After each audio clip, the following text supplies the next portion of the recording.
Line দেব এখানে, আমি এই কিছু হচ্ছে খাবার দিতে পারবো না। মাটন কোনো খাবার আমি চপ, দিতেই পারবো মানে না। চর্বি দিয়ে এই জন্য তাড়াহুড়া করি এই সময়টা। এবার ছাড়া হবে তেলে। এই সময়টা এই জন্যই তাড়াহুড়া।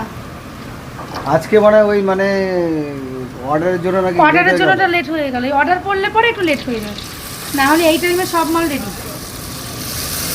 মটন চপ রেডি হচ্ছে নাকি? হ্যাঁ না মটন এটা আর কি মটন চর্বি আর কি চর্বি, একই চর্বি। বিষয় হয়। এবার রেডি হচ্ছে কিন্তু এখানে মটনের চর্বি দিয়ে চপ। মটনের চর্বির চপ মাত্র 10 প্রচুর টাকা ডিমান্ড, piece। প্রচুর ডিমান্ড। আরে হ্যাঁ ভালো খেতে, হ্যাঁ, সিরিয়াস ভালো আমিও গেছি ভালো খেতে। 10 টাকা করে প্রচুর ডিমান্ড। এই এখন শুধু জাস্ট এই মানে মাল তুলে রাখার জন্য রাখা, এইটুকু করে তুলে, এই পরে আবার তো করতে হবে। পরে করি কিরকম, সময় পেলে করি, না পেলে আর করা যায় না। আচ্ছা, মানে যা দেখছি তোমাদের দোকানে তো সবই মানে ডিমান্ড বেশি, সব কিছু ডিমান্ড চলছে। ওই ডিমান্ডেই বিক্রি হয়। আবদারের কাস্টমার প্রচুর, তার এটা কি মধ্যে দুবার ভাজতে নাকি একবার ভাজলেই হয়? না এই একবার ভাজলাম হয়ে গেল। না পকোড়া যেরকম দুবার ভাজতে হয়, হ্যাঁ চিকেন পকোড়া দুবার ভাজতে হয়। না এটা তুমি এটা দুবার ভাজতে হয় না, তোমার এইটাও আমি হাফ ডান করে রাখবো। আচ্ছা কাস্টমার যখন চাইবে তখন তোমাকে ভেজে দিতে হবে, গরম করে দিতেই হবে, আচ্ছা তখন আবার ভাজা হবে।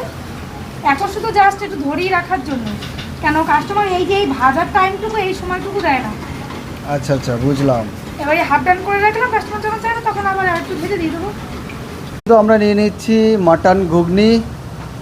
জাস্ট কালারটা দেখো, দারুণ কালার।